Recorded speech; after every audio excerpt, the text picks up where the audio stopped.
Hello প্রিয় শিক্ষার্থী বন্ধুরা, আসসালামু আলাইকুম। আশা করি আল্লাহর অশেষ রহমতে তোমরা সবাই ভালো আছো। আমিও আল্লাহর অশেষ রহমতে আলহামদুলিল্লাহ ভালো আছি। আজকে এমএসএম একাডেমিক কেয়ারে তোমাদের সকলকে স্বাগতম। আজকে ফিজিক্স প্রথম এসএসসি ফিজিক্স প্রথম পত্র কাজ ক্ষমতা শক্তির একটি গুরুত্বপূর্ণ চ্যাপ্টারে তোমাদের সকলকে স্বাগত। আজকে ক্লাসটা আজকে ক্লাসটা কাজ ক্ষমতা শক্তি বিষয়ের উপর হবে।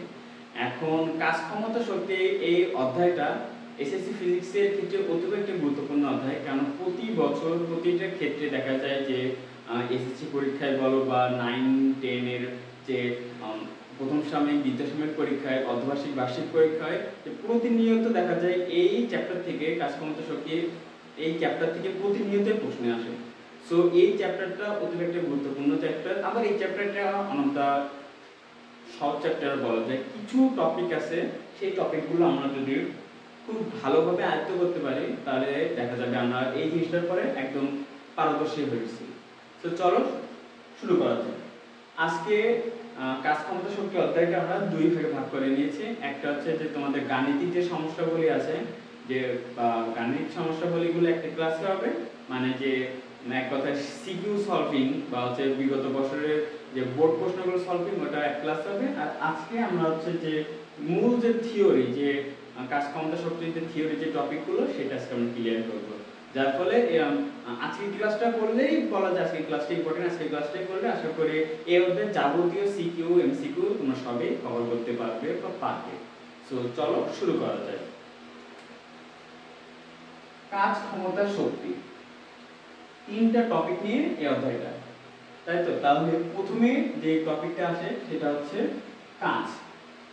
কাজ জানার আগে কাজ কি সেই জিনিসটাকে আমাদের জানতে হবে। প্রত্যেকটা যে পদার্থবিজ্ঞান বা রসায়ন বা জীববিজ্ঞান বা যেটাই বল না কেন, যে আমাদের কাকে বলে বা জ্ঞানমূলকগুলো অতীব গুরুত্বপূর্ণ। সো তোমাদের অবশ্যই এটা জানতে হবে যে প্রত্যেকটা কাকে বলে গুলো, যে কাজ কাকে বলে, ক্ষমতা কাকে বলে, শক্তি কাকে বলে, বল কাকে বলে, এই ধরনের যাবতীয় যা আছে তোমাদের সবকিছু মুখস্থ করতে হবে বা আয়ত্ত করতে হবে। আমি বলবো মুখস্থ করাটা মোটেও কোনো বুদ্ধিমানের কাজ হবে না, কেননা তুমি যদি মুখস্থ করো তো একটা হিউজ, তুমি কতই বা মনে রাখতে পারবে। তুমি যদি জিনিসটা বুঝে পড়ো, বুঝে পড়লে বুঝে পড়ার কিন্তু কোনো বিকল্প নেই, কারণ তুমি জিনিসটা বুঝে পড়বা কিভাবে, এটাই হলো কথা। এখন জিনিসটা যদি তুমি ফিল করতে পারবে, একটা জিনিস তুমি যখন ফিল করে পড়বা তখন দেখা যাবে কি তুমি জিনিসটা না চাইতো তোমার মাথায় আসে, তুমি জিনিসটা কোনো মনে করাও লাগবে, তুমি জিনিসটা যখন দেখো তখনই মাথায় আসবে হ্যাঁ এটা তো এটা এইভাবে। তুমি যদি কোনো কিছু একটা বিশ্লেষণ, একটা ব্যাখ্যা যদি তুমি জানো তাহলে কিন্তু তুমি জিনিসটার মূল থিওরিটাও জানবে, এটাই স্বাভাবিক। আচ্ছা চলো শুরু করা যাক। প্রথমে আসি কাজ। তাহলে কাজ জিনিসটা কি? কাজ হচ্ছে যে বল প্রয়োগের ফলে কোনো বস্তু যে পরিমাণ বল প্রয়োগের ফলে যে পরিমাণ সরণ হয়, যে বল প্রয়োগের ফলে যে পরিমাণ সরণ হয়, এই দুটার গুণফলকে একসাথে কাজ বলে, বা এই দুটো একসাথে কাজ বলে। মানে কি, এই একটা বস্তুকে আমি যদি বল প্রয়োগ করলাম, তাহলে এই দেয়ালে আমি যতই বল প্রয়োগ করি দেয়ালটা কিন্তু 1 সেন্টিমিটারও বা 1 মিলিমিটার নড়াচড়া করবে না। মানে আমি বল প্রয়োগ করতেছি ঠিকই, বাট কোনো সরণ হচ্ছে না, তাহলে কিন্তু জিনিসটা কি হচ্ছে না, কাজ হচ্ছে না। কিন্তু ভাবো এই বোর্ডটা আমি এই যে বল প্রয়োগ করলাম, যার ফলে এই যে সরণ হলো, জিনিসটা আগে এখানে ছিল এখন এখানে চলে গেছে, তাহলে কি জিনিসটা সরণ হয়েছে, অর্থাৎ বলা যায় এখানে কাজ হয়েছে। তো সেইটাই, সেই থেকে আমরা জানি যে কাজ ইংলিশ কি বলতো? ওয়ার্ক। আচ্ছা ওয়ার্ক থেকে আসছে ডাব্লিউ। আচ্ছা ডাব্লিউ, আচ্ছা কাজ, তাহলে আমরা এক্ষুনি পড়ছি কাজের সংজ্ঞা কি, যে বল প্রয়োগ করতে হবে। তাহলে বল ইংলিশ কি বলতো? ফোর্স। সেই ফোর্স থেকে আসছে এফ। বল প্রয়োগ করলে বস্তু সরণ হতে হবে, তাহলে সরণের কি, যে এস, তাই তো? এখন এই যে এখানে যে বলের একটা আছে, তোমরা কি জানো যে একটা কোনো মানে বল, এই যে বল না, তাহলে বল কি এফ মানে ফোর্স, এই যে এফ সমান এম এ, এটা কি তোমরা সবাই জানো? এটা অনেক ইজি, আশা করি তোমরা সবাই জানো। এইটা একটা মূল সূত্র, এটা কি তোমরা জানো? এটা হচ্ছে নিউটনের সেকেন্ড ল, নিউটনের দ্বিতীয় সূত্র, যে হচ্ছে ভর প্রয়োগের ফলে কোনো বস্তুর যে আছে ভরবেগের পরিবর্তনের ফলে ভরবেগের পরিবর্তন, মানে এটা কি, এটা হচ্ছে তোমার ভর এটা কি, এটা হচ্ছে বেগের পরিবর্তন বা বেগ বৃদ্ধির হার, তাই তো? বেগের পরিবর্তন পরিবর্তন এতে কি জানো, এটা হচ্ছে অ্যাক্সিলারেটর।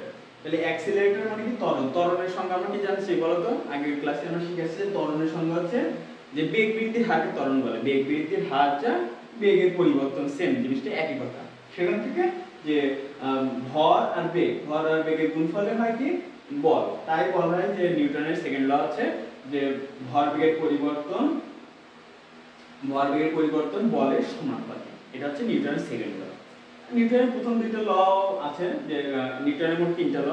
প্রথম সূত্রটা হচ্ছে যে স্থির বস্তু স্থির থাকতে হবে, গতিশীল বস্তু গতিশীল থাকতে হবে।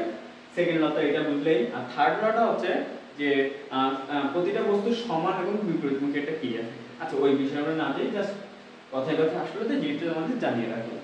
আচ্ছা, এবার আসে জিনিসে যে এখান থেকে আছে এফএস আসলো, তাই তো? ডাব্লিউ ইকুয়াল টু এফএস, এইটা হচ্ছে কাজের সূত্র। এবার আসি আমরা একক। এই যে ডাব্লিউ ইকুয়াল টু এফএস, এটা একক কি জানো? এটার একক হচ্ছে জুল, জে ইউ এল ই। এটাকে আমরা সংক্ষেপে জে দ্বারা প্রকাশ করি। ক্লিয়ার?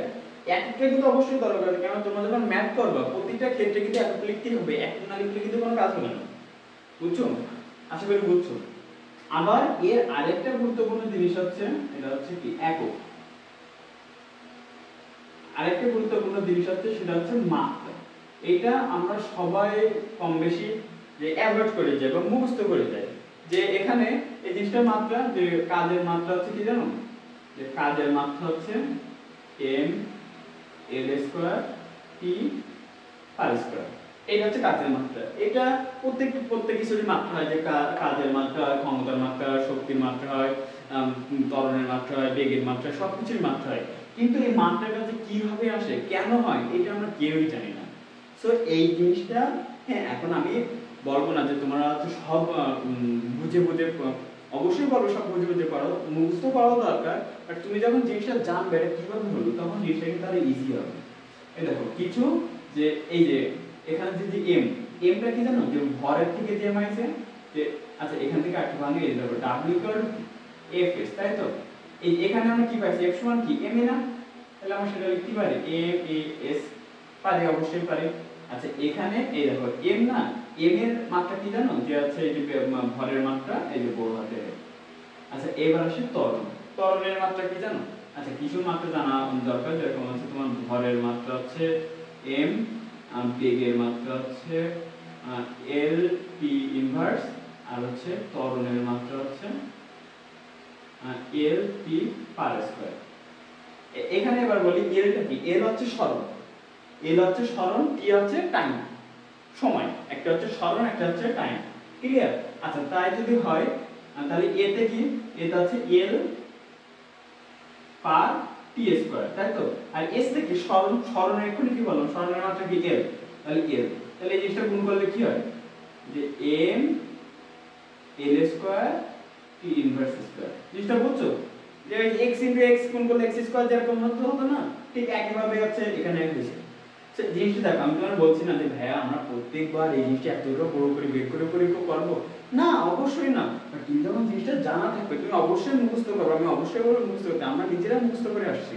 বাট তোমার যখন জিনিসটা অনেক সময় এরকম হতে পারে যে তোমার ভুলাই যাচ্ছে যে ক্ষমতার মাত্রা আর হচ্ছে যে শক্তির মাত্রা কি হবে, কি ভুলাই যাচ্ছে, তখন তুমি জিনিসটা এক চান্সে বের করতে পারো, তোমার যখন জানা থাকবে। আমি বলবো না যে তুমি প্রত্যেকবার বের করে করো, কিন্তু যখন জিনিসটা তোমার মাথায় থাকবে না বা তোমার ভুলাই যাচ্ছে, মনে থাকবে না, তখন জিনিসটা তুমি বের করবে। ক্লিয়ার? আশা করি জিনিসটা ক্লিয়ার হয়েছে।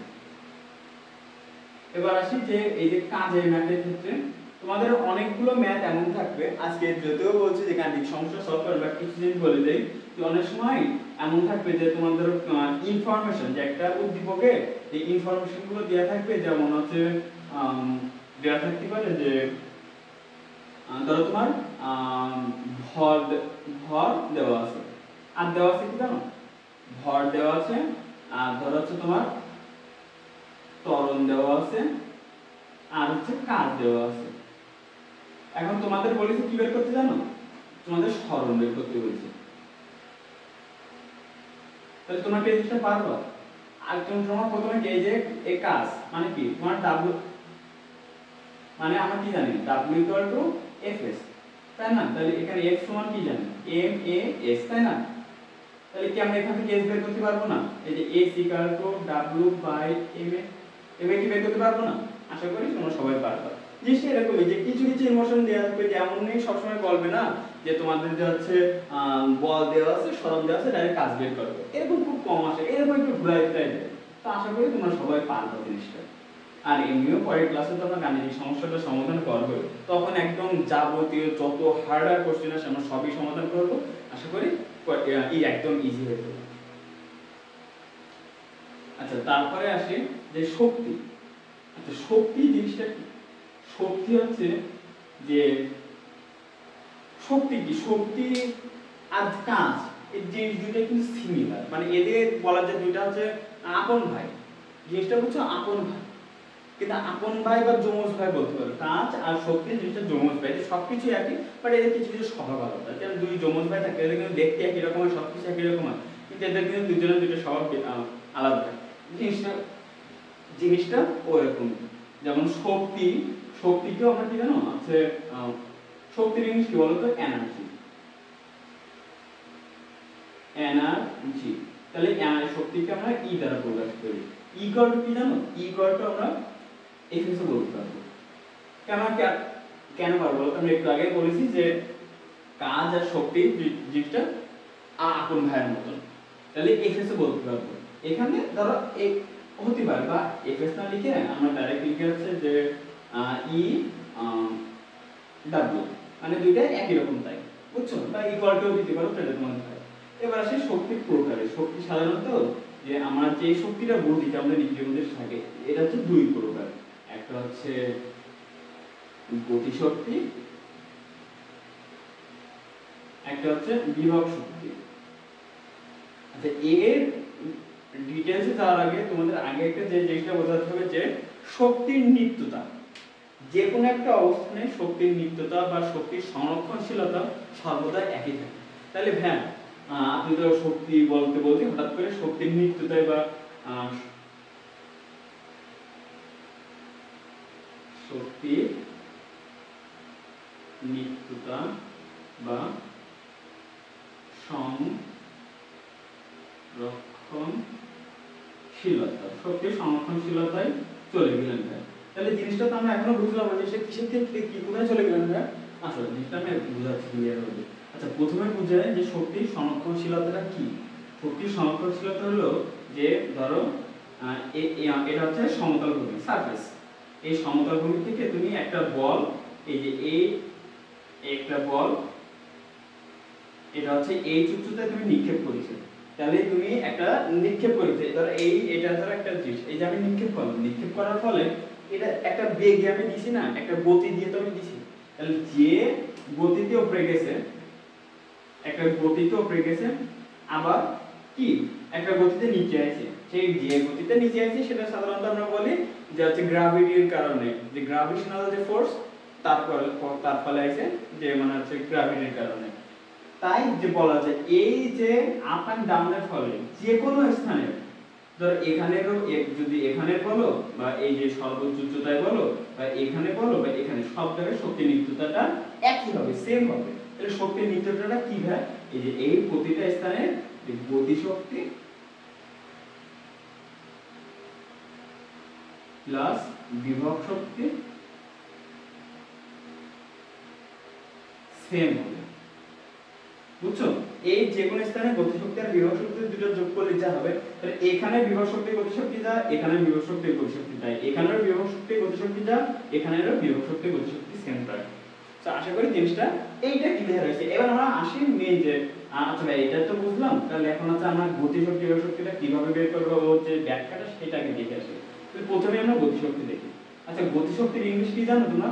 যে কাইনেটিক এনার্জি, বুঝছো? কাইনেটিক এনার্জি থেকে যে আমরা শর্টকাট কি লিখি, ই কে, এই কে তে কাইনেটিক, ই তে এনার্জি। আচ্ছা, তাই যদি হয় তাহলে এবার আসে এর সূত্রে বা ব্যাখ্যায়। আমরা কোনো কিছু ডাইরেক্ট সূত্র শিখবো না, আমরা দেখবো কিভাবে সূত্র হয়েছে, মানে এক কথায় সূত্রের প্রতিপাদনটা আমরা দেখবো। আমি বলছি না তুমি সূত্রের প্রতিপাদন মুখস্থ করো, তোমরা শিখবো অবশ্যই, মানে মুখস্থ করো জিনিসটা, জাস্ট তোমরা মাথায় রাখবা যে তোমরা যখন জিনিসটা জানবে এটা কিভাবে হলো, তখন একটা ভালো লাগাটা বেশি কাজ তোমাদের মাথায় বেশি ক্যাপচার করবে।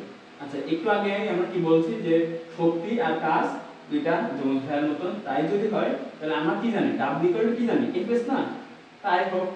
আচ্ছা, তাই যদি হয় F সমান কি জানি M A S, F সমান M A M A S, তাই না? আচ্ছা, এবার আমরা একটু দেখে যাব যে আমরা হচ্ছে কেউ 2000 পড়িছো বা 98 7 8 এও কিছু কিছু টুকটাক সূত্র শিখছো। দেখো যে এই সূত্রগুলো কি তোমরা জানো যে হচ্ছে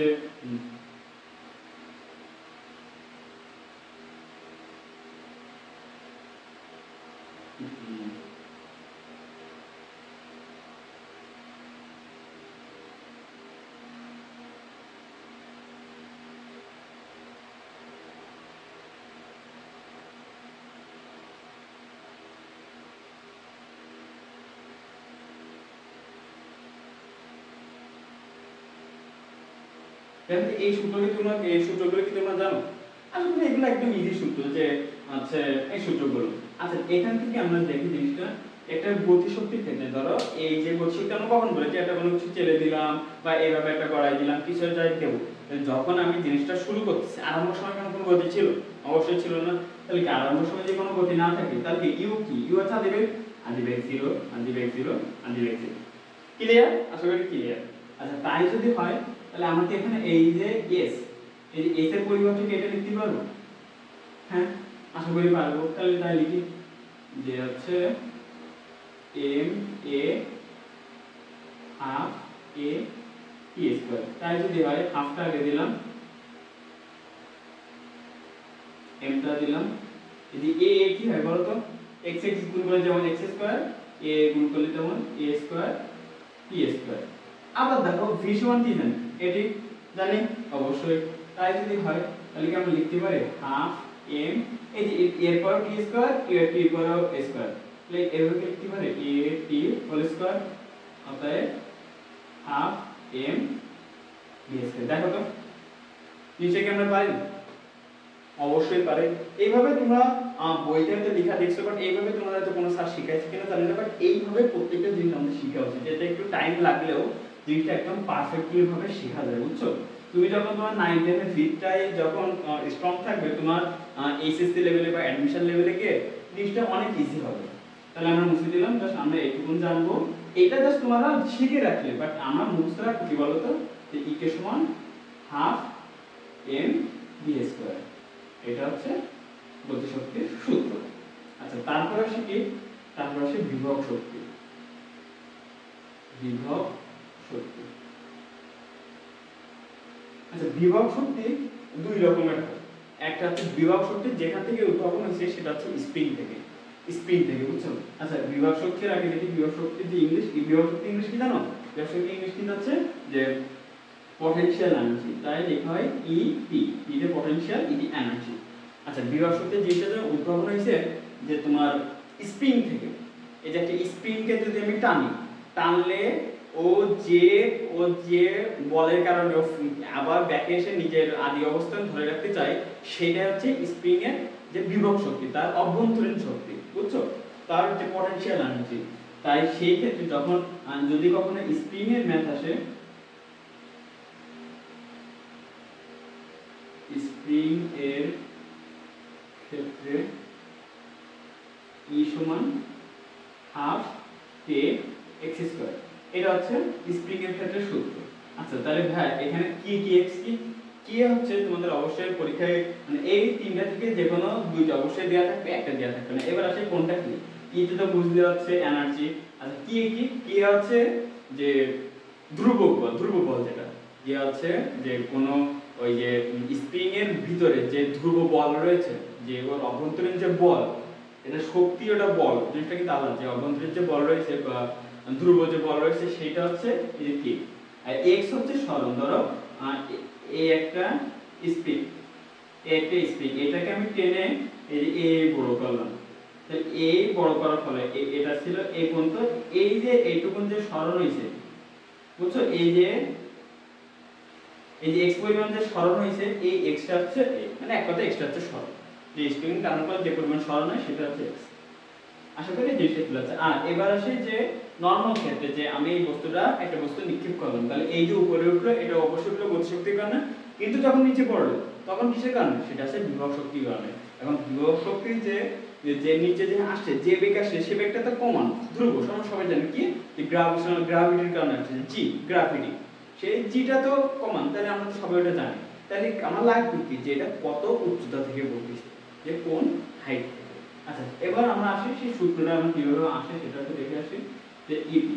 আচ্ছা আমরা আবারও আগে চলে যাই, যে আমরা কি জানি শক্তি আর কাজ ভাগ দুইটা চমুজ ভাই, তাই যদি হয় তাহলে সেখান থেকে আসে W সমান Fs, F সমান কি এম এ এস। আচ্ছা এখানে একটু আমরা কারেকশন করব, যে এম এর মতো থাকলো, এ কি, এ হচ্ছে ত্বরণ না, তাই এখানে আছে অভিকর্ষ ত্বরণ কি বা গ্র্যাভিটেশনাল ফোর্স কি, যে এই যে জি না, তাহলে এখানে আমরা সেটা দিয়ে দেই যে অভিকর্ষ ত্বরণ জি।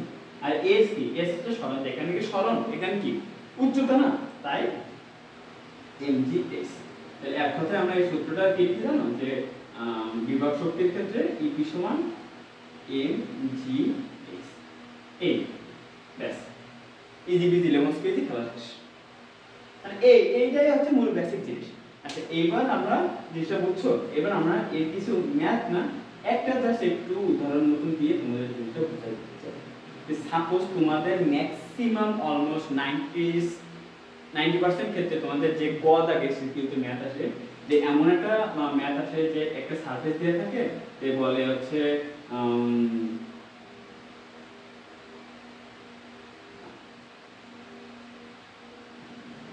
এই যে হচ্ছে এটা হচ্ছে ধরো 30 মিটার উচ্চতায় একটা বল নিক্ষেপ করা হলো, ধরো হচ্ছে কত মিটার, ধরো হচ্ছে ধরো বলো কি কত কোথায় গিয়ে যে বিভব শক্তি গতিশক্তি সমান হবে, কোথায় যে বিভব শক্তি গতিশক্তি সমান হবে, এই একরকম আসতে পারে। আরেক রকম আসতে পারে যে বলা হচ্ছে যে ভূমি থেকে 10 মিটার উচ্চতায়, ভূমি থেকে 10 মিটার উচ্চতায় বিভব শক্তি গতিশক্তি সমান হলো, তাহলে দেখাও যে এখানে শক্তির নিত্যতা বা শক্তির সংরক্ষণশীলতা হয়েছে কিনা যাচাই করো। এই দুইটা ক্ষেত্রেই এই ম্যাথগুলো সাধারণত আসে, যে এই বিভাগ হচ্ছে এই দুইটা ম্যাথে আসে। তাহলে আমরা দুইটা ক্ষেত্রেই দেখবো। প্রথম ক্ষেত্রটা আসে যে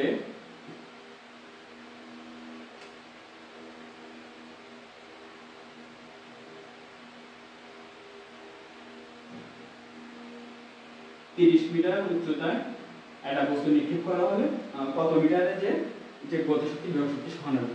স্বাভাবিকভাবে আমরা কি যে ইনফরমেশন গুলো দেওয়া থাকে সেগুলো আমরা যে এই যে প্রথমে যে দেওয়া আছে বলে যে আমরা যেভাবে লিখি, দেওয়া আছে লিখে এই যে ইনফরমেশন গুলো আমরা লিখবো, লিখে তারপর এখানে আমরা যে ধরি, যদিও বলিস আজকে গাণিতিক সমস্যা দেখবো না, বাট এই দুইটা টপিক না দেখলে তোমরা বাসায় প্র্যাকটিস করতে পারবে না, বুঝছো? এই জন্য দেখাই দিচ্ছি একটু, যে ধরি যে x মিটার উচ্চতায়, x উচ্চতায় অবশ্যই কিন্তু ভূমি থেকে, এটা কিন্তু অবশ্যই বুঝতে হবে, কখনো সবসময় হিসাব হবে ভূমি থেকে, কখনো উপর থেকে হিসাব হবে না। ভূমি থেকে x উচ্চতায় ইকুয়াল টু e, আমি লিখলাম না, এটা শর্টকাট করে তোমরা অবশ্যই ফুল লিখবা, যে বিভব শক্তি গতিশক্তি সমান হবে, x মিটার উচ্চতায় বিভব শক্তি গতিশক্তি সমান হবে। আচ্ছা তাই যদি হয় তাহলে এবারে ডাইরেক্ট আসতে হবে প্রশ্ন মতে, যে আমরা কি জানি যে একটা নির্দিষ্ট উচ্চতায় বিভব শক্তি গতিশক্তি সমান হবে, তাই না? তাহলে কি, তাহলে এটা আমরা যদি লিখতে হবে যে ek ইকুয়াল টু ep, তাই তো? অবশ্যই তাই। তাই যদি হয় এবার আমরা আসি যে e কে সমান কি জানি বলতো, half mv square, m v square, e কে সমান ep সমান কি জানি বলতো, mg h। তাহলে h এই যে এইটা কিন্তু এটা কোনখানের অবস্থা বলতো, যে এই যে x উচ্চতার কথা কিন্তু বলা হচ্ছে, যে x উচ্চতায় বিভব শক্তি গতিশক্তি সমান হবে, তাই কিন্তু আমরা লিখছি e ইকুয়াল টু ep। এটা কিন্তু অবশ্যই মাথায় রাখতে, তোমরা কিন্তু ভেবে না যে এই পুরো 30 মিটার উচ্চতায় বিভব শক্তি গতিশক্তি, কখনোই না। আছে একটা সর্বোচ্চ উচ্চতায় বা সর্বনিম্ন এতে কখনো বিভব শক্তি গতিশক্তি সমান হয় না, আমরা ওই টপিকও আসবো, বাট এটা সবসময় মাথায় রাখবে যে উচ্চতার কথা দেয়া থাকবে বা তোমরা যেটা ধরে নিবা সেই উচ্চতায় বিভব শক্তি গতিশক্তি সমান হবে। তাই এখানে যে ভূমি থেকে x মিটার উচ্চতায়, তাহলে ভূমি থেকে তো আমি উচ্চতা দেওয়া আছে, তাহলে এখানে কি s দেবো না, অবশ্যই কি দেবো বলতে x দেবো, তাই না, x দিচ্ছি। আচ্ছা তাহলে কি এখানে দেখো তো দুই সাইডে এই mm কেটে দেওয়া কাটা যায়, অবশ্যই যায়। আচ্ছা এখানে এই যে হাফ থাকবে, v স্কয়ার সমান কি লিখা যাবে বলো তো, এই v স্কয়ার আমরা কি এটা জানি যে v স্কয়ার সমান u square plus 2g h, এটা কি আমরা জানি, এখানে তো আদিবেগ 0, তাহলে আদিবেগ নেই, তাহলে v স্কয়ার সমান আমরা কি লিখতে পারি 2g h equal to gx। তাহলে এখানে আবার একটা জিনিস ওয়েট, যে এই যে h টা আমি লিখলাম এর সাথে h কে এখানে h তো না, তাহলে আমরা কি ধরো আমরা ধরেছি কি এই উচ্চতায় এটা হচ্ছে x, এই উচ্চতায় বিভব শক্তি গতিশক্তি সমান হচ্ছে। এখন এই জিনিসটা তোমরা ভালোভাবে মাথায় রাখতে হবে, বিভব শক্তি সর্বদা ভূমি থেকে, গতিশক্তি সর্বদা উপর থেকে। আমার সাথে সবাই বারবার বলো, বিভব শক্তি সর্বদা ভূমি থেকে গণনা করব উচ্চতা, আর গতিশক্তি সর্বদা উঁচু থেকে নিচের দিকে গণনা করব। ক্লিয়ার? আবার বিভব শক্তি সর্বদা ভূমি থেকে গণনা করব, গতিশক্তি সর্বদা উঁচু থেকে গণনা করব। আচ্ছা তাই যদি হয়, আমরা কিন্তু বিভব শক্তি ইপি আমরা কিন্তু অবশ্যই ভূমি থেকে গণনা করেছি x। আচ্ছা তাই যদি হয় তাহলে এই গতিশক্তি কি উপর থেকে গণনা করতে হবে, উপর থেকে গণনা করলে যে এখান থেকে এই পর্যন্ত এরকম কত, এরকম কি যে 30 - x না, এরকম যদি x হয় তাহলে এরকম অবশ্যই 30 - x, তাই এখানে আমরা লিখতে পারি এখানে এই যে h এর জায়গায় যে 30 - x, এটাকে আমরা লিখতে পারি, অবশ্যই পারি, এই g এই x এখানে থাকে। এখন দেখো তো এই যে 2 এই হাফ কাটা যায়, এই g কাটা যায়, তাহলে থাকছে কি 30 - x ইকুয়াল টু x। আচ্ছা এখানে এই x, এটা এই সাইডে দিলে কি হয় বলো তো, এই x, তাহলে কি x plus x equal to 30, তাই তো, তাহলে x ইকুয়াল কি হয় যে 2x equal to 30, x equal to 15 এত মিটার। এটা হচ্ছে অ্যানসার। ক্লিয়ার? হ্যাঁ ভাই তো বলতেন ভাই সেই তো কেটে দেখা গেল যে এইটুকু আর এটা থাকছে, আমি কি একবার লিখতে পারি না, তোমরা একবার লিখতে পারবে না, এটাই জিনিসটা। এটা যদি তোমাদের এমসিকিউ আসে তখন তোমরা হয়তো শর্টকাট করতে পারো, বাট যখন গলায় আসবে তোমাদের এইভাবেই করতে হবে, কিছু করার নাই। আচ্ছা এবার একটা জিনিসে আসি, যে যে হ্যাঁ আপনি এখানে বললেন কি যে বিভব শক্তি সর্বদা ভূমি থেকে গণনা করতে হয়, আর হচ্ছে গতিশক্তি সর্বদা সর্বোচ্চ উচ্চতা থেকে গণনা করতে হয়। তাই যদি হয় ভাই, আমাকে কেউ যদি বলে একটা বস্তু এই যে ভূমি থেকে এই যে ধরো 20 মিটার উচ্চতায় নিক্ষেপ করা হবে, তাহলে এই 20 মিটার উচ্চতায় এর হচ্ছে গতিশক্তি কত, বা 20 মিটার উচ্চতায় এর হচ্ছে গতিশক্তি কত, তাহলে কি, তাহলে একটা জিনিস বলো তো, আমি কি বলছি গতিশক্তির ক্ষেত্রে সর্বদা উচ্চ থেকে হিসাব করতে হবে। তাই যদি হয় বা ওইভাবে তুমি দুইভাবে ভাবে বলতেছি, তাই যদি হয় তাহলে এই টপ থেকে টপে কোনো উচ্চতা আছে, ওটা তো টপে, তাহলে তুমি এই সারফেসের দ্বারা এর উপর হিসাব করতে তাহলে নেই, তাহলে জিরো, তাহলে কি এই সর্বোচ্চ উচ্চতায় ই কে অলওয়েজ জিরো।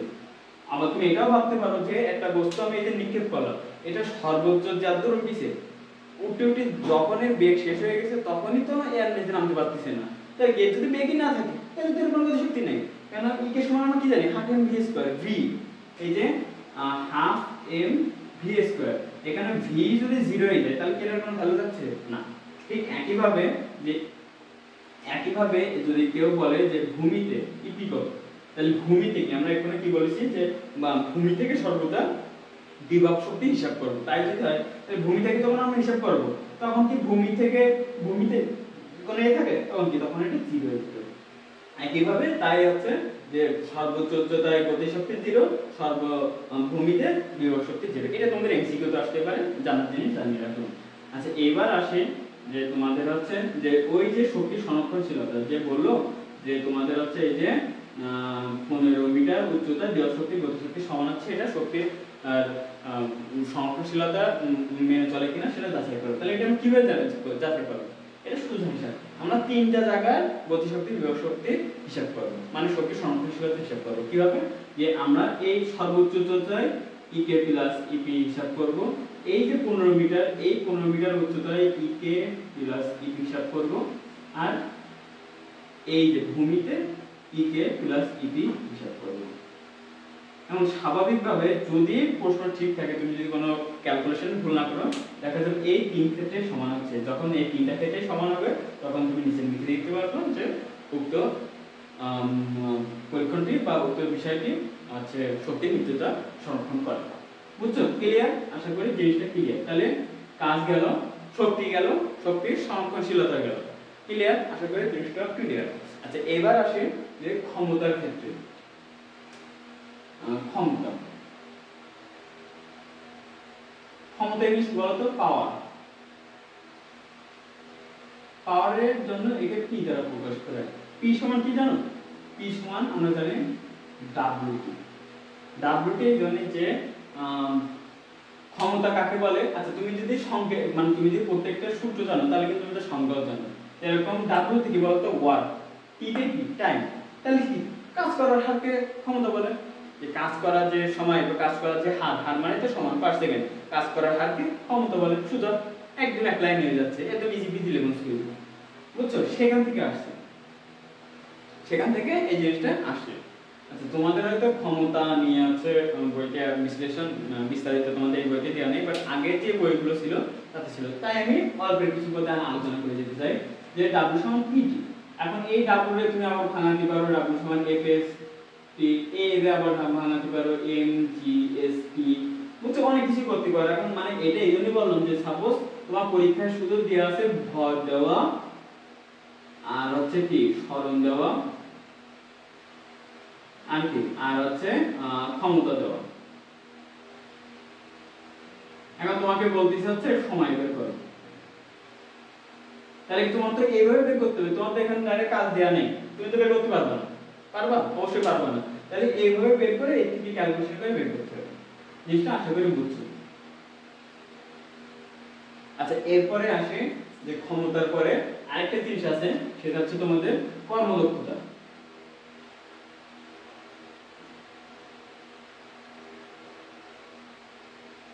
কর্মদক্ষতাকে কি দ্বারা প্রকাশ করা যায়? এটা দ্বারা। এটা এবছর দেখলাম তোমাদের পরীক্ষার তোমাদের বইতে এটা দেয়া নেই যে এই সংকেতটা এটাটা, বাট এটা এই যাবৎকাল ধরে মানে আগে যে বইগুলো ছিল আমরা যখন পড়ছি তখন ছিল।